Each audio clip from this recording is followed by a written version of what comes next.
Okay, welcome GBM 3. It's February 23rd, 2021. Welcome. Thank you everyone for coming. And let's get started. Okay, so we have a new value, which is leadership for this GBM and the next GBM. So to get us started on that, I just kind of wanted to introduce this by saying that leadership is a term that's thrown around a lot in the business school, and we hear it all the time that we really need to work on leadership skills, put it on a resume, highlight that. But typically we think of leaders as people who are like given authority or responsibility or elected into positions, which can make it feel out of reach for underclassmen or people that don't have those positions yet. But that's not true. So you don't have to be a designated or elected leader to display leadership. Simply being involved on campus, coming here tonight shows your initiative. But there are also so many other opportunities to show your leadership, get stuff to put on your resume within FWIB, such as our committees, which meet 15 minutes before every GBM. We have 3 of them if you're not familiar. Those are community service, finance, and marketing. And then within those committees, we have other opportunities to practice your leadership skills, such as chair positions or running for executive board at the end of the year.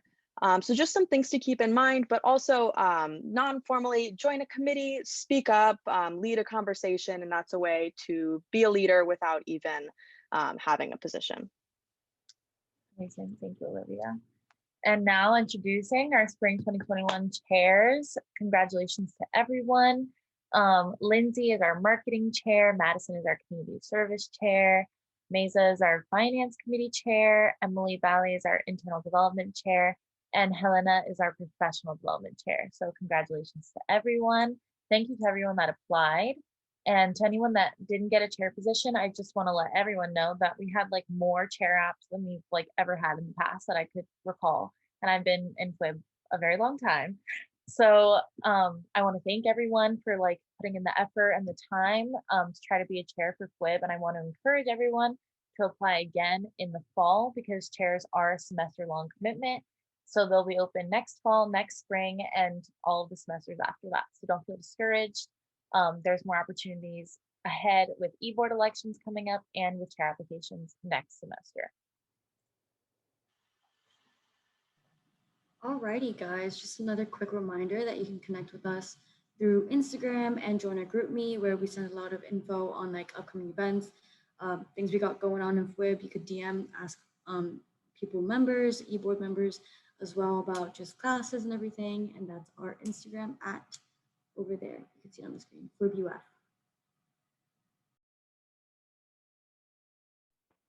You can also check us out at our Facebook group and our page where we give you all updates on our events and details on our GBMs, as well as our website where we post our GBM recordings, as well as other crucial information about our current events and our current activities.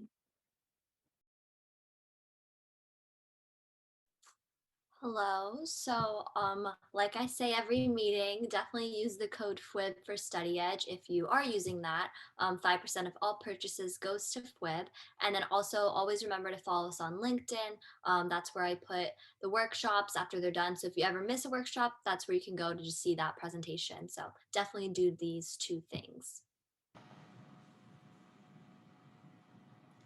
And members, Rewind, sorry, 1 second. I'm gonna release a poll really quick. Oh yes. Super quick.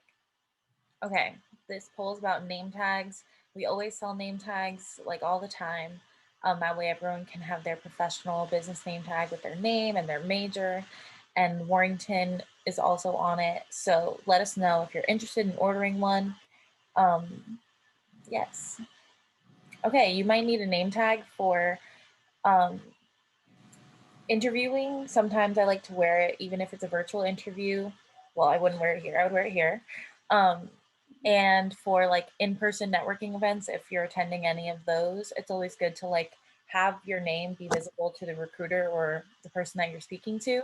And that way it's like a little bit easier to remember, put a name to a face as far as like connecting with them again in the future. Cool. Anyone else want to take a vote? Missing like 10 people. Okay, Kosha, for your mind, there's 16 yeses, 17 nos, and 4 what do I need a name tag for? But we've given them that information. Cool. Sounds good. Okay, now kick us off, Angela. Yes, ma'am. Just wanted to remind you guys about the t-shirts that we have available. The member t-shirt, which is the one on the blue one on the right, are $15, and our women empowerment t-shirts are $18. And if you're interested in buying them, you can Venmo Maddie. Her Venmo is on screen right now. Erin's not here today, that's why I'm presenting this slide. But our VP of Marketing, Queen, she says that member shirt delivery is this Friday from 1 to 2 p.m. So she'll probably be reaching out to all of those who need it delivered, and she will send, just kidding, she's not reaching out. She will send a sign up tonight on Facebook and in the group chat. And super, super important, there's a social media marketing workshop tomorrow at 5:30 on Zoom. It's our first ever, and the marketing team will be presenting social media, like all about Instagram, Facebook, personal and business, like just all your presence on social media. And the Chalk It Up event that we're going to be having for marketing is next Monday, the 1st, from 3 to 4 p.m. It's about our Savings in the Swamp event. So thank you guys.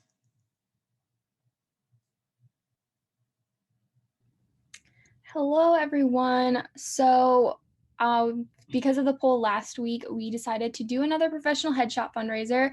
The exact date and time is to be determined. If you actually wanted one, we will be hosting it the week of March 8th. So if there's a specific time or day that you want one, you would prefer that time, please just send me a chat and this Zoom call, and I can keep that in mind when we're coming up with dates and times for this headshot fundraiser. Also, we have a GoFundMe up right now. I'll send the chat in the link, or the link in the chat, lol. And you all, if you have somebody in mind or like a business in mind that you think would like our mission, what we do, send them that link. We'd love to see donations from anyone. Anything helps, especially when going in to next year, like when we have these professional development workshops, Savings in the Swamp, everything. It's going to be an awesome way to help us out for next year too. Okay, awesome, big event.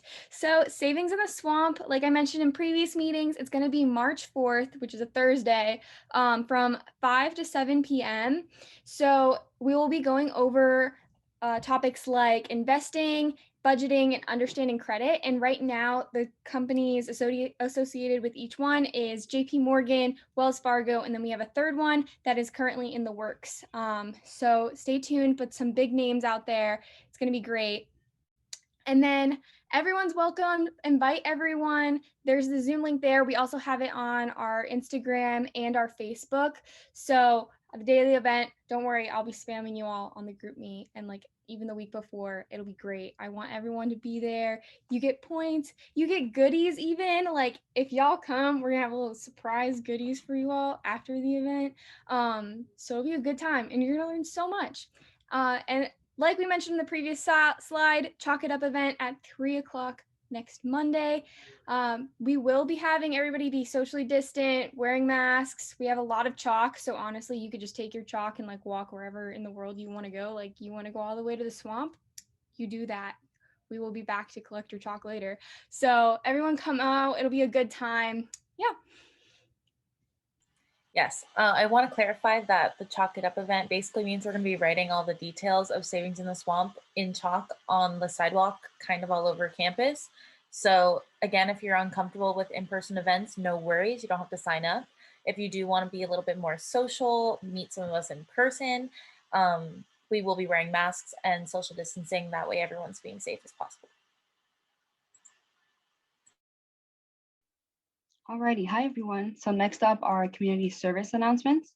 So first up, our FWIB event will be this Thursday from 6 to 6:45. It's going to be with an organization called Between the Bars. So basically they have a website where they have different blogs that are handwritten by non-criminal individuals that are in prison. And so then we see those scanned written documents and we type it out for them. so that way it can be accessible online on their website as a blog post. So for this one, you will need to make a free account, just like most of the other things. And then now I'm going to send a link about the Gainesville in-person events. Okay, so those are the links for like the Facebook events that were created. So first is the Bingo Fundraiser charity, and all the money raised will be sent to Friends of Marjorie Rawlings Farm. It's a historical state park and they have a lot of tours and things like that. And that'll be on Thursday at 7 p.m. For the location, you can check out the Facebook event. Next is the 1K Run for Dance Marathon, and it's $25 to attend, but it includes food and a t-shirt, food from the Rowdy Reptile. And you also have to sign up ahead of time for COVID tracking, contact tracing, is what they call it. And then lastly is Keep Alachua County Beautiful. They always are looking for people to either clean up trash, litter, painting graffiti, over graffiti. And so they have flexible hours. You just have to sign up on their website, and then you can schedule a time to go pick up the supplies, which they always provide. And then you can do it with your friends, do it by yourself, but it's whenever you are available.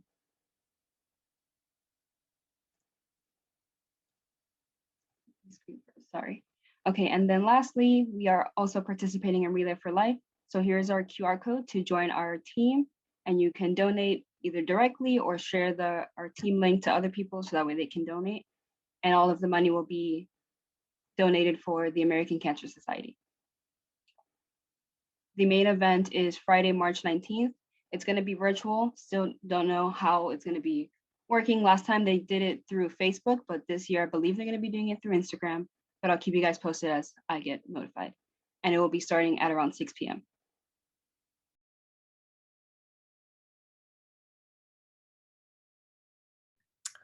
All right, so some professional development announcements.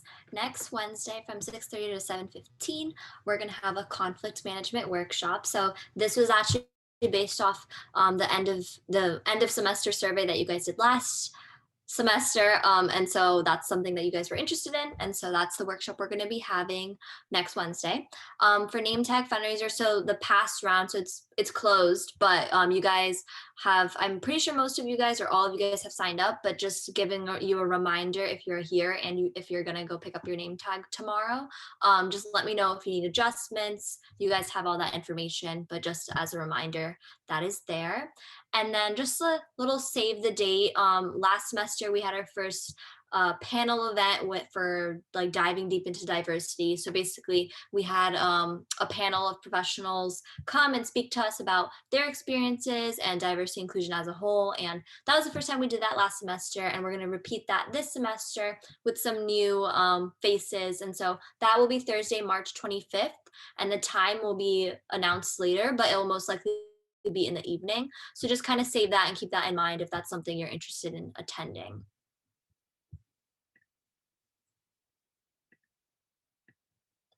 And then actually Helena's gonna do this for me. She came up with some cool opportunities, and she's my chair. And so I'm just gonna hand it off to her to kind of go through that with you guys. Thank you, Kosha. Hi, everyone. I'm Helena. So our first opportunity that we have for the underclassmen this week is going to be with Gallagher, which is an insurance or a firm that deals with a lot of insurance brokerage, risk management, and human capital consulting. And then this year they're hosting a national case competition where participants will create pitches for their prospective clients.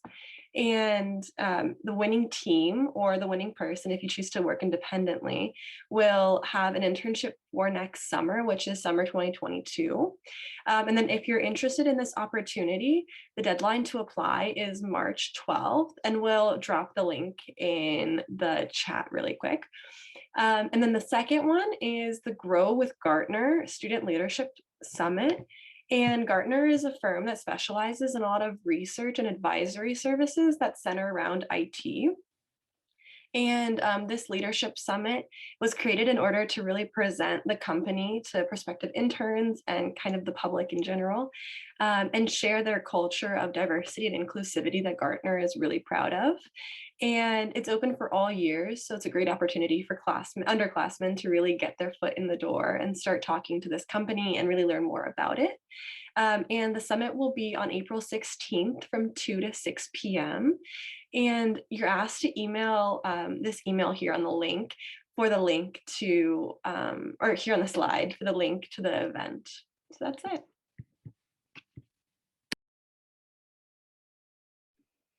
So you guys have heard me say this a million times now, but as a reminder, we are creating a resume book to send to our corporate sponsors.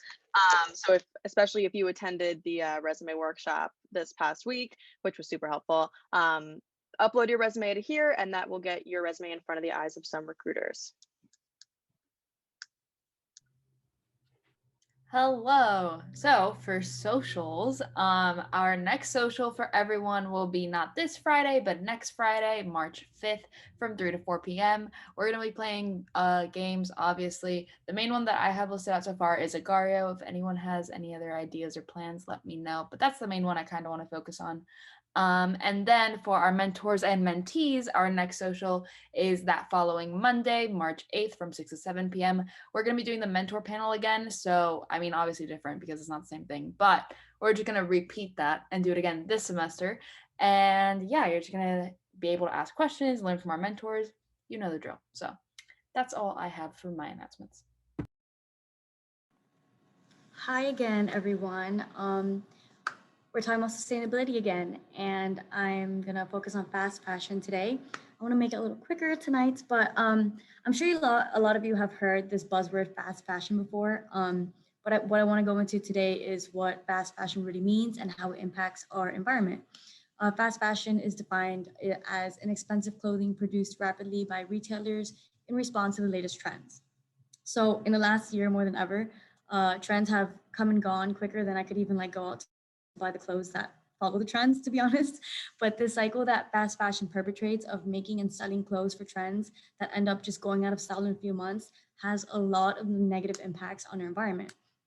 And so to give you some insight, fashion production makes up 10% of total global carbon emissions. And listen, those numbers don't mean anything a lot to me when I hear them either, but that's as much as the entirety of the European Union, apparently. That's a statistic I found that super interesting. The fashion industry is the second largest polluter in the world, which is just after the oil industry. And if you go to the next slide, it's the same thing, but you might be asking me now, what now? I've bought from these companies before, like Shein, H&M, Forever 21, all these names. And that's okay. For some people, companies with such low prices are their only options, and which is completely understandable. But I'm just here to bring awareness to the dangers of fast fashion, offer some alternatives, and get a conversation going about it. The first step lies in really just building awareness and willingness to change. So as with most topics falling under sustainability, the responsibility to solve these problems don't fall on top of our individual shoulders. I can't shut down Shein on my own. But what I can do is buy less, buy better quality clothing, men clothes, buy secondhand. These are all very valid options. I'm not gonna go more into about most easily and most common is just buying secondhand. Instead of adding to the cycle of fast fashion, we kind of go back on it and thrift a product that's already been made and is probably just as inexpensive as buying from online websites. If anyone needs recommendations for thrift stores, vintage markets in town, we were talking about that in our committee today. Feel free to reach out. I could give you some of my favorite places in Gainesville. But yeah, that's just something I wanted to touch on and get a conversation going about it. Thank you guys for listening to me today. This is a topic I could go on about for days. So if you want to chat about it, just DM me or something, but we'll continue with our FWIB. Take it away, Jezebel. Thank you, Angela. Okay, so today's FWIB is leadership wheel. I sent a document in the chat. Well, I think it's a picture, so if you could download that and look at it. But essentially, in correlation to this month's value or pillar, basically what you're gonna do is just a lot of self-reflection. You don't really have to fill out the wheel per se and like draw it in. If you want, you can just do on like a scale of like 1 to 5, like where you feel like you're at right now with these different like things listed on the wheel. So for example, for self-awareness, even though I feel like I might be at like a 3 or 4, when it comes to prioritization, personally, I'm like at a 2. So just like go with like your intuition and your gut. Don't be like what you wish you were at, what you're actually at, so you can know what you need to work on. And we're all going to talk about it together in the breakout room because no one's at all 5s. So be sure to download the document. And yeah, Teresa's gonna send us away. Okay, amazing. Have you guys had fun in your FWIB activities? I miss going to those. I can't do it anymore. But today for our corporate speaker, we have Catherine from Amazon, which is super, super exciting. So Catherine, feel free to share your screen, take it away. And yeah. Hey everybody. Give me 1 second. Let's see. Share my screen. All right. Can everybody see this okay? Yeah, Yep. awesome. All right, let's get started. Hey everyone, my name is Catherine. What do you know? I am an university operations recruiter here at Amazon. So I've been with Amazon for a little over 3 years, almost 3.5 years. So it's been quite some time. I was a university hire, so in the same position as some of you guys are at right now. So my first job with Amazon was as an air manager, which is the role that I'm recruiting for. I did that for about a year or so, and then I switched over to HR because I wanted to, go into that role. And I did that for about 2.5 years. And then a couple months ago, towards the end of 2020, I wanted to dig deeper into talent acquisition. And so that's why I'm here as a recruiter. So that's a little bit of my journey here at Amazon. I graduated from University of Illinois at Urbana-Champaign, so in the Midwest, where it's super, super cold and it snows like 7 months of the year. And my degree was in business management and marketing. So yeah, that's a little bit about myself.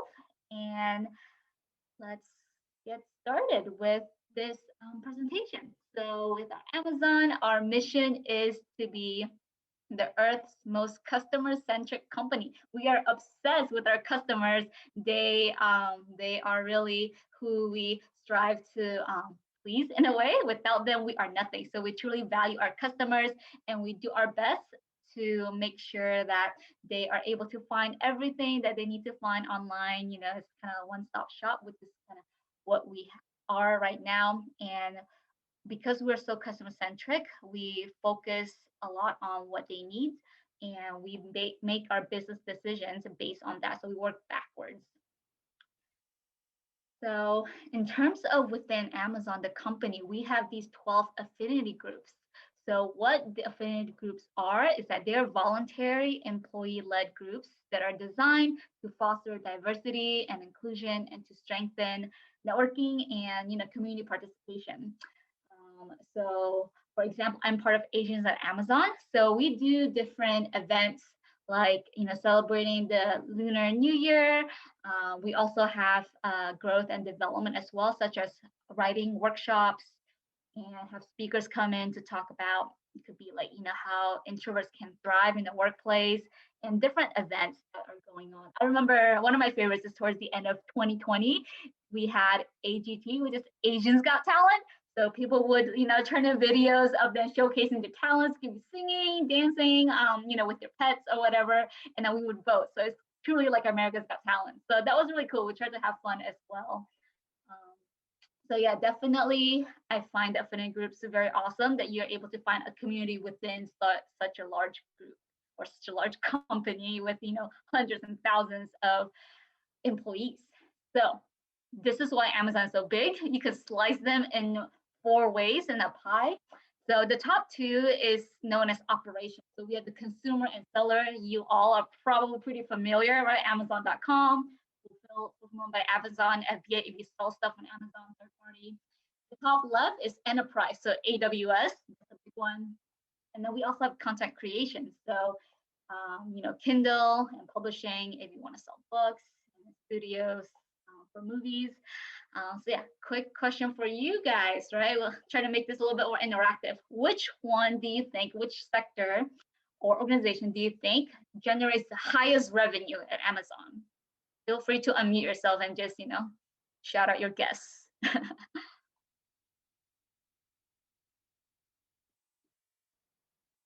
Any brave souls? Not all at once. We definitely have some coming in the chat. It seems like consumer is the big answer here that's coming up. Yeah. Oh, I didn't see the chat. Yeah, consumer. Yeah, that's a big one. So actually, is AWS, believe it or not. It's kind of like the underdog, but last time I checked, the US government runs on AWS, which is pretty crazy. Like that's a big contract right there. And like, I'm sure you guys know Netflix, that also runs on AWS. So yeah, that's big money right there. But what I'm going to be focusing on as the top two with is operations. So operations is at the heart of Amazon.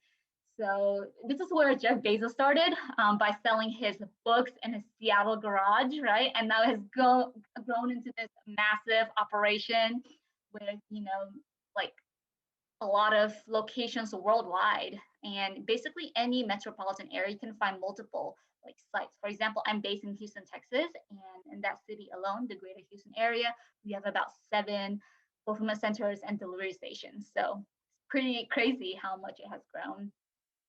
So if you were to go through my university process and apply to become the area manager, you'll most likely work in one of these 3 sites. We have so many different sites.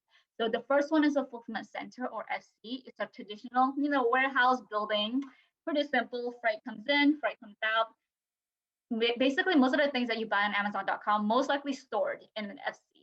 So that's basically what it is.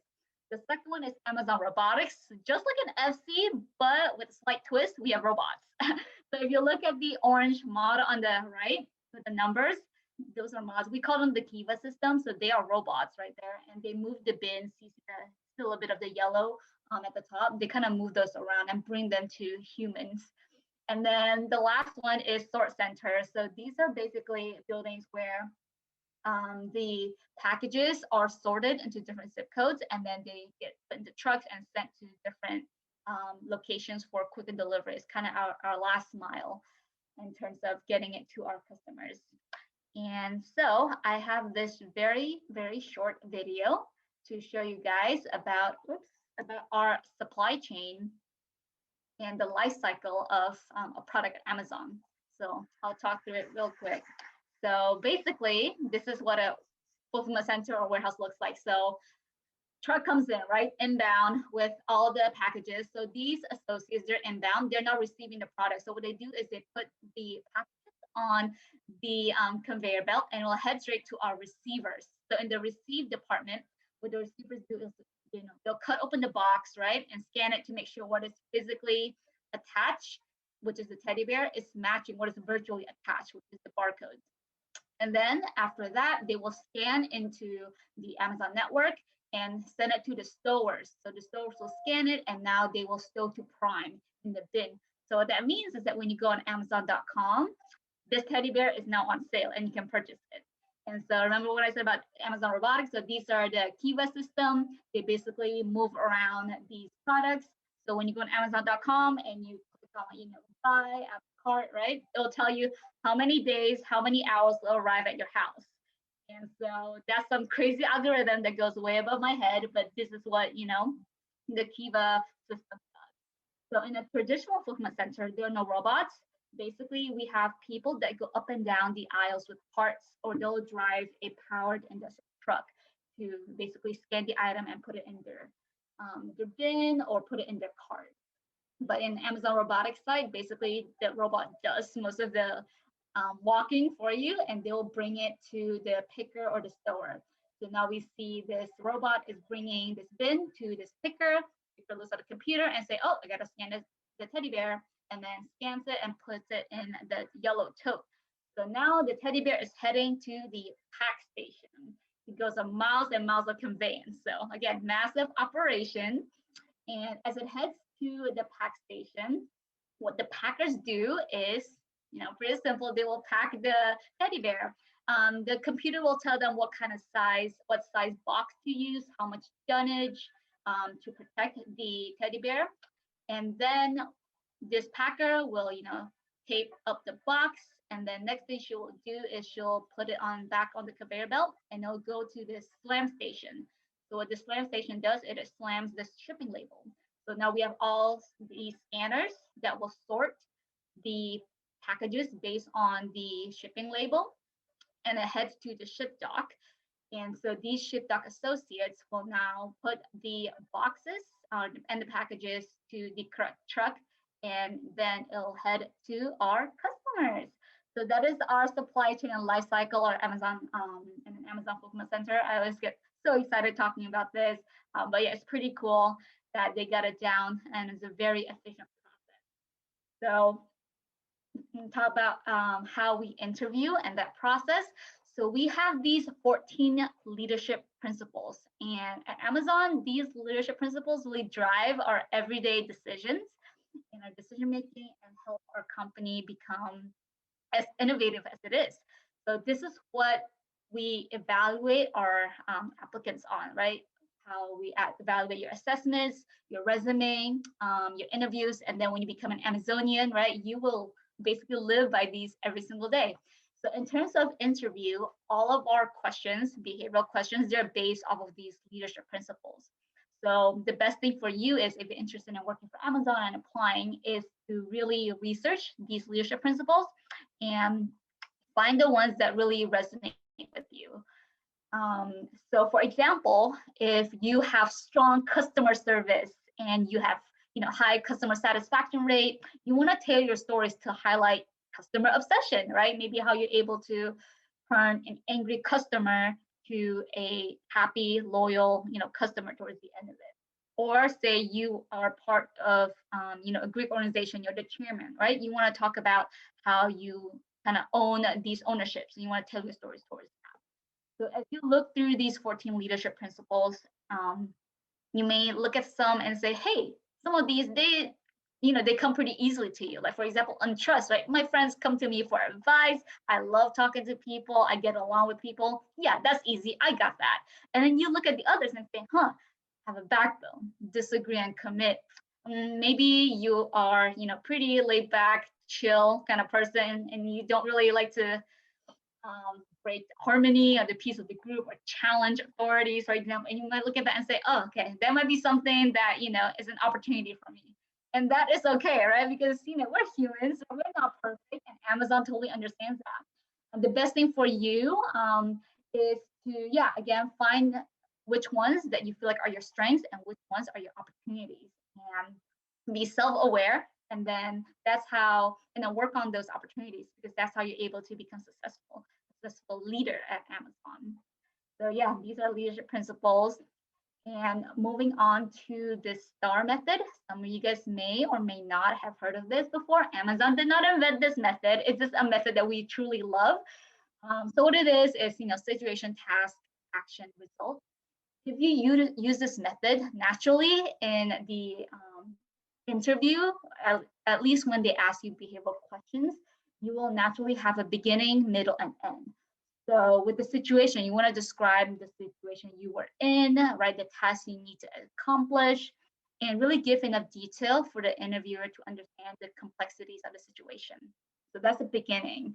And then the body is the task and action. So you want to list out the goals that you're striving for task, and then actions, right? Describe the actions that you took to address the situation with an appropriate amount of detail, and make sure to keep the focus on you, right? As much as, we want to make sure you're also a team player, right? We're not interviewing your team, we're interviewing you, right? So the action part is where you want to highlight what I have done, right? Not we. So we tend to advise people to avoid using we. So so you can talk about what you've done in terms of like leading, a group project or within a team, right? Maybe you were able to resolve maybe conflicts within the team. What did you actually do?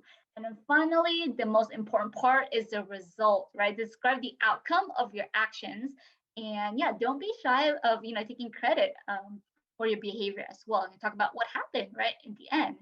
And also, don't be afraid to talk about negative results as well. For me, I personally believe that there are no failures, right? Or mistakes. What we have is opportunities to learn. So basically, if it's a negative result, that's okay. Talk about what you've learned from this situation and what you would change if this situation were to repeat itself, right? Because that's what we look for. Amazon, we're okay with mistakes as long as you don't repeat it, the same mistakes multiple times, right? So that's why you want to showcase how you have grown as a person through the situation. All right, now moving on to our roles. So some of you guys may be interested in this. So we have full-time opportunities and internships. So for our full-time, we're looking for people with the graduation dates between May 2019 up until August 2021. So if you fall under that grad dates, that grade range, then you can apply to our full-time roles. For our internships, we're looking for students with the graduation dates from December 2021 up until August 2022. So briefly, gonna talk about the roles. So area manager, it's an entry-level management role, so you'll be in charge of 50 to 200 Amazon associates, like the ones you saw in the video, right? You'll be in charge of one specific department. So you guys saw all the different departments, right? Like inbound, ship, dock, pack, pick. So you'll be in charge of one group, and your main role is to motivate, coach, develop these associates. So I like to say that if you're not a people person, you don't like talking to people, interacting, then this is not the job for you, because you'll be interacting with people all the time in this role. And then, of course, the manager, you run the day-to-day operations, looking at the volume goal for the day. You make, because we are a very data-driven company, we, we base our decisions based on the data and numbers as well. And then the third part of this role is we do continuous improvement projects, because that's how we're able to stay so efficient, because we continually improve ourselves. And then the next one for the full-time is workplace health and safety. So you're in charge of safety of the building, making sure that the building is OSHA compliant, and you get into issues where there is safety risk, because safety is number one in a fulfillment center. And then we have HR. So you work very closely with the HR business partner, who is your manager, and you manage, say, on-site transfers, promotions, benefits, compensations, labor planning, employee concerns. So those are the main roles of an HR.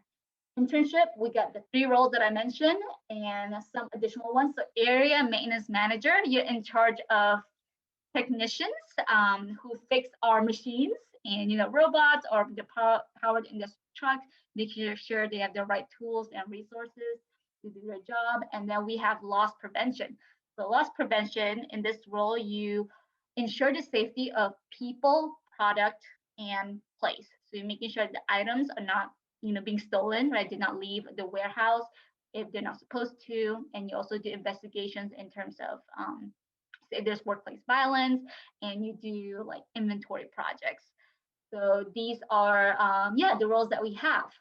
For internships, it's a 10-week paid internship over the summer.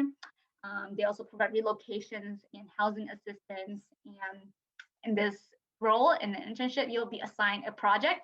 And at the end of the internship, you will have the chance to present to the senior leadership, and if you do really well, then you get a full-time offer. So you don't have to worry about your senior year, stressing out about job hunting and stuff. So that is our internship program. Full-time, you go through the interview process, and then get an offer. So we are a very peculiar company, and because Amazon is a 24/7 operations, we don't have, it's not your typical Monday through Friday, 8 to 5 job. It's actually 4 days a week, and we have day shift and night shift. So some of the shifts that you may fall under is, so we have front half, which is Sunday through Wednesday, and then back half is Wednesday through Saturday, and then we have day shift and night shift. And then you get the hours here. And really the types vary by location, but these are the 4 typical shifts that you will get. And for our new hires, there's a kind of higher chance of getting night shift versus day shift. But it's about 10 hours, 10 to 12 hours a day. There'll be a lot of walking. So if you have like a Fitbit or Apple Watch, you want to wear them, because you'll definitely hit your step goal every single day walking around the warehouse. It's pretty fun. And so some of you guys might think about, oh, COVID, right? This is not a remote job.